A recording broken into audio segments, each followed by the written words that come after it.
नमस्कार विद्यार्थी मित्रांनो, मी कल्याणी लोकायन अकॅडमी मध्ये तुमचे स्वागत करते. आपल्या वीकली करंट अफेअर्सच्या सिरीज नुसार दर आठवड्याला आपण करंटचं आपलं एक सेशन घेत असतो. चला तर मग सुरू करूया आपल्या आजच्या सेशनला experience the current with Kalyani. आजच्या सेशनची सुरुवात आपण अजित पवार यांच्या निधन वार्तेपासून करणार आहोत. अजित दादा यांचं निधन हे सर्वांसाठीच फार धक्कादायक होतं. त्याचबरोबर महाराष्ट्राच्या राजकीय वर्तुळात तर ही फारच हानिकारक बाब होती. मुंबईहून परत येत असताना, बारामतीला परत येत असताना लँडिंगच्या वेळेस त्यांचं प्लेन क्रॅश झालं. त्यांचं जे खासगी विमान होतं ते क्रॅश झालं. बहुतेक क्लिअरन्स न मिळाल्यामुळे किंवा धोक्यामुळे त्यांची जी लँडिंग प्रॉपर रनवेवर होणार होती ती थोडीशी बाजूला झाली. त्यामुळे त्या विमानाचा अपघात झाला असं म्हणण्यात येते. आणि अजितदादांबरोबरच अजून 5 जणही त्या विमानात होते. त्यांचाही त्याच्यामध्ये दुर्दैवी अंत झालेला आहे. त्यांची माहिती आपण थोडक्यात बघून घेऊयात. तर पूर्ण नाव अजित अनंतराव पवार. त्यांचा जन्म 22 जुलै 1959 ला झाला होता. कोणत्या ठिकाणी झाला होता तर देवळाली प्रवरा अहिल्यानगर या ठिकाणी त्यांचा जन्म झालेला होता 1959 साली. ज्येष्ठ नेते शरद पवार यांचे ते पुतणे होते. शरद पवार यांचे राष्ट्रवादी काँग्रेस पक्ष, अजित पवार गट या पक्षाशी ते बिलॉंग करत होते. आधी शरद पवार यांचा पक्ष त्यांचाच पक्ष होता राष्ट्रवादी काँग्रेस पक्ष. पण मग नंतर दोघं पक्षांमध्ये फूट पडली, दोघं गट वेगळे झाले. मग शरद पवार यांचा एक वेगळा गट आणि अजितदादा पवार यांचा एक वेगळा गट. मतदारसंघ बारामती विधानसभा. 1991 पासून त्यांनी आपल्या कारकिर्दीची सुरुवात केलेली आहे. तर बारामतीमध्ये लोकसभा मतदारसंघातून ते खासदार म्हणून निवडून आले होते 1991 सालीच. 1995 पासून ते 2026 पर्यंत ते सलग 7 वेळेस बारामतीचे आमदार म्हणून निवडून आलेले आहेत. 95 पासून ते 2026 पर्यंत ते 7 वेळेस बारामतीचे आमदार म्हणून निवडून आलेले आहेत. महाराष्ट्राचे ते 6 वेळा उपमुख्यमंत्री म्हणून निवडून आलेत. 4 मुख्यमंत्र्यांच्या टर्म मध्ये ते 6 वेळेस उपमुख्यमंत्री म्हणून त्यांची निवड झालेली होती. अजित पवार साधारणतः प्रत्येकच वेळेस सत्तेमध्ये होते, उपमुख्यमंत्री पद असो किंवा कोणतं. त्याचबरोबर त्यांनी अर्थ, त्याच्यानंतर जलसंपदा, कृषी, ऊर्जा, नियोजन यासारखी महत्वाची खाती जी काही होती ती त्यांनी सांभाळलेली आहेत. काही काळ विधानसभेतील विरोधी पक्षनेते म्हणूनही त्यांनी काम केलेलं होतं. वैशिष्ट्य त्यांचं कडक प्रशासक होते, ते प्रभावी रणनीतिकार म्हणून त्यांची ओळख होती. सकाळी 4 वाजता उठून तयारी करून सकाळी 6 वाजता पहिली मीटिंग अटेंड करणं, त्याच्यानंतर विधानसभेत सेशनच्या वेळेस ते दिवसभर तिथे बसून मंत्र्यांना प्रश्न विचारणं, ते कामाच्या बाबतीत ते अगदी चोख होते हे सगळेच जण आपण जाणतो. तीच त्यांची ओळख होती. बारामती परिसरात त्यांना मजबूत जनाधार होता, कारण बारामतीमध्ये त्यांचं जास्तीत जास्त काम बारामतीमध्ये होतं. बारामतीचं त्यांनी पूर्णतः कायापालटच केलेला आहे. महाराष्ट्रातील प्रभावशाली नेत्यांपैकी ते एक होते आणि 28 जानेवारीला त्यांचा विमान अपघातात दुर्दैवी मृत्यू झाला, त्यांचं निधन झालं. पुढे जाऊयात. तर भारतीय शुभांशु शुक्ला यांना देशाचा शांतता काळातील सर्वोच्च शौर्य पुरस्कार अशोक चक्र जाहीर झालेले. शुभांशु शुक्ला ॲक्झिओम 4 मिशनच्या वेळेस आपण शुभांशु शुक्ला यांच्याबद्दलची माहिती बघितलेली होती. शांततेच्या काळातला सर्वोच्च पुरस्कार म्हणजे ज्यावेळेस युद्ध होत नसतं अशा काळातला अशोक चक्र हा सर्वोच्च पुरस्कार आहे. हा त्यांना दिला जातो ज्यांनी एक्सेप्शनल ब्रेव्हरी दाखवली असेल, अतुलनीय अशी त्यांनी शौर्य दाखवलं असेल त्यांना, किंवा त्यांनी प्राणांतिक असं योगदान दिलेलं असेल देशासाठी, अशांना अशोक चक्र हा पुरस्कार मिळतो. तर आपण त्याबद्दल बघून घेऊयात की हा पुरस्कार शुभांशु शुक्ला यांना जाहीर झालेला आहे. भारतीय वायुसेनेचे ग्रुप कॅप्टन शुभांशु शुक्ला, देशाच्या शांतता काळातील सर्वोच्च पुरस्कार आहे अशोक चक्र. त्याच्यानंतर कीर्ती चक्र, शौर्य चक्र हे असे 3 पुरस्कार मिळतात. त्याच्यातला सर्वोच्च जो आहे तो अशोक चक्र आहे. ॲक्झिओम 4 मिशन अंतर्गत आंतरराष्ट्रीय अंतराळ स्थानक वर त्यांनी ऐतिहासिक कामगिरी केलेली आहे. अंतराळात जाणारे ते दुसरे भारतीय आहे. त्यांच्या आधी 1984 ला राकेश शर्मा हे अंतराळात गेले होते. त्यांच्यानंतर जे अंतराळात जाणार आहेत ते शुभांशु शुक्ला हे दुसरे भारतीय आहेत. राष्ट्रपती द्रौपदी मुर्मू यांच्या हस्ते प्रजासत्ताक दिनी त्यांना हा सन्मान प्राप्त झालेला आहे. असाधारण धैर्य आणि उत्कृष्ट नेतृत्व व राष्ट्रीय योगदानासाठी त्यांना हा पुरस्कार मिळालेला आहे ॲक्झिओम 4 मिशन अंतर्गत. पुढे जाऊयात. 77वा प्रजासत्ताक दिन वंदे मातरमला 150 वर्ष पूर्ण झाल्यामुळे या थीमवर आपण 77वा आपला प्रजासत्ताक दिन 2026 साली साजरा केला.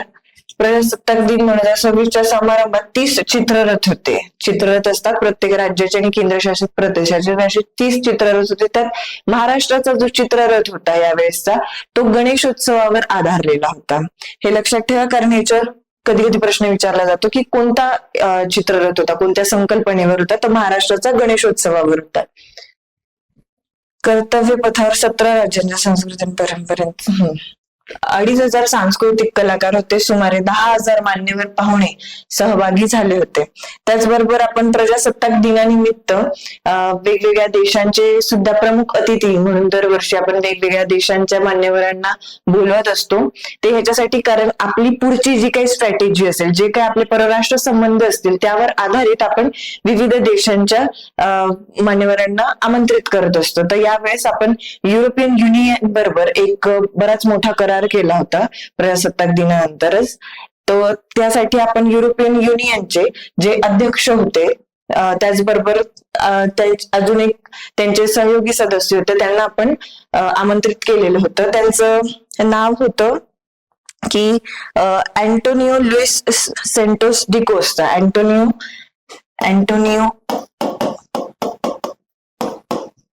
लुईस सेंटोस डी कोस्टा ह्यांना आपण आमंत्रित केलं होतं. त्याचबरोबर आपण त्या काउन्सिलच्या उर्सुला वॉन डेर लियन यांनाही आमंत्रित केलेलं होतं. Ursula von der लियन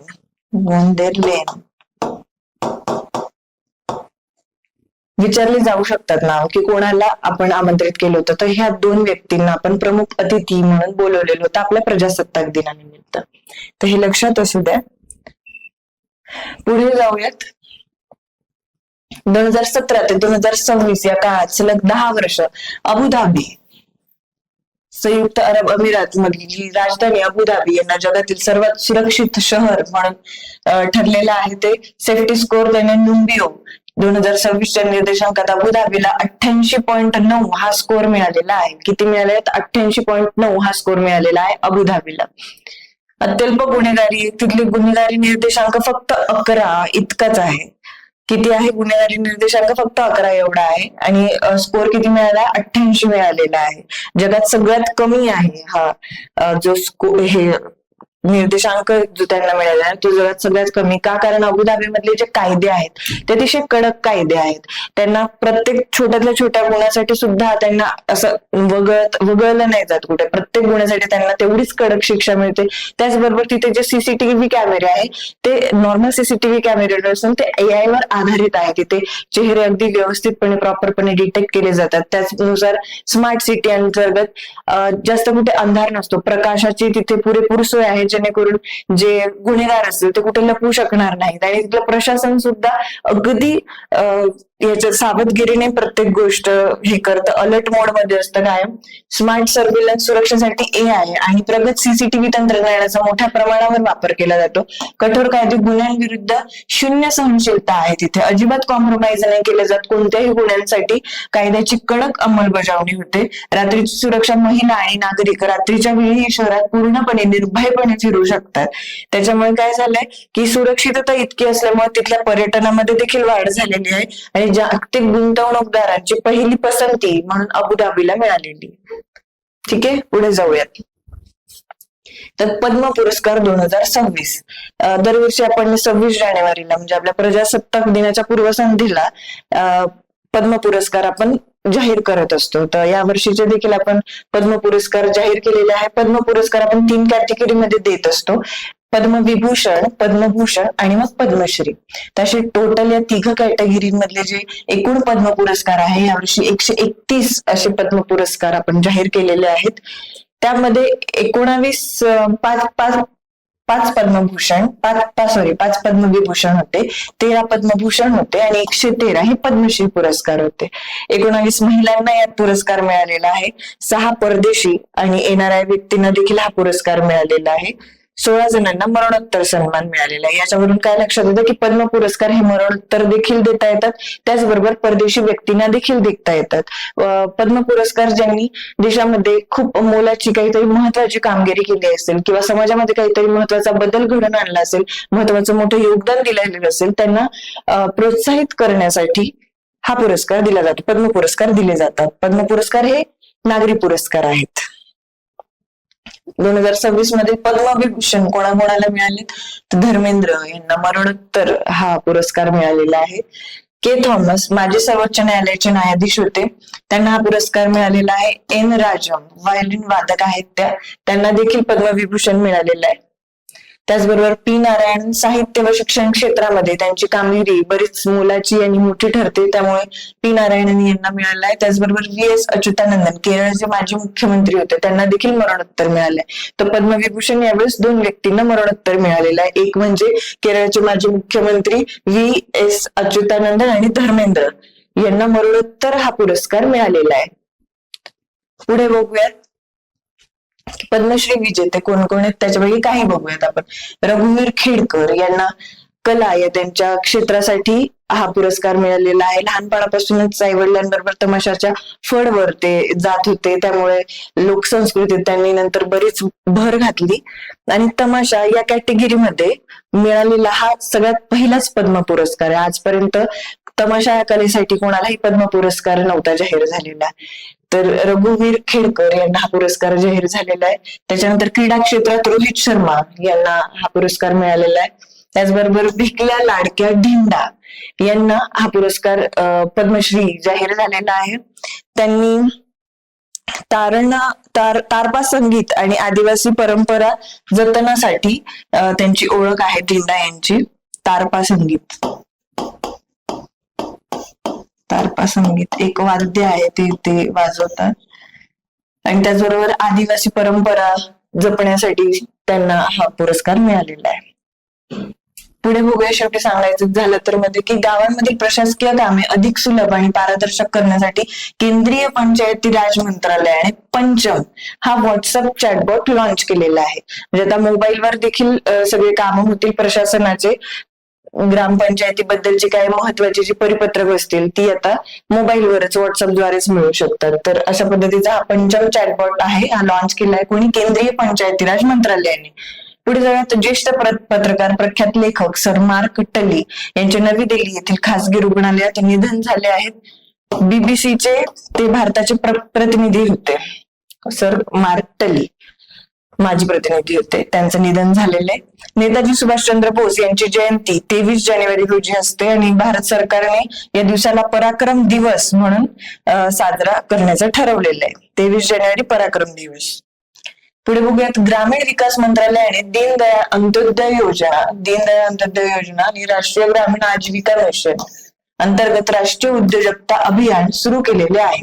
Deendayal Antyodaya योजना याच्या अंतर्गत ग्रामीण कुटुंबांना स्वयंरोजगार आणि उपजीविकाची संधी उपलब्ध करून दिली जाते दीनदयाळ अंत्योदय योजना अंतर्गत. आणि राष्ट्रीय उद्योजकता अभियान अंतर्गत काय होणार आहे की ग्रामीण भागातलेच जे लोक आहेत त्यांना कौशल्य शिकवले जाणार आहेत की उद्योग कसा सुरू करायचा किंवा मग व्यवसाय कसा टाकायचा, त्यातून नफा कसा वाढवायचा, जेणेकरून भारतातली जे काय बोलतात व्यवसाय आहे किंवा नवीन उद्योजक आहेत ते वाढावे, त्याच्यानंतर ग्रामीण भागातील बेरोजगारी कमी व्हावी, उपजीविकेचं साधन वाढावं, रोजगार वाढावा, या उद्देशाने राष्ट्रीय उद्योजकता अभियान सुरू करण्यात आलेलं आहे. आजसाठी एवढंच. भेटूया पुढच्या सेशनमध्ये. जर सेशन आवडलं असेल तर लाईक करा, शेअर करा, कमेंट करा आणि चॅनलला सबस्क्राईब करा. धन्यवाद.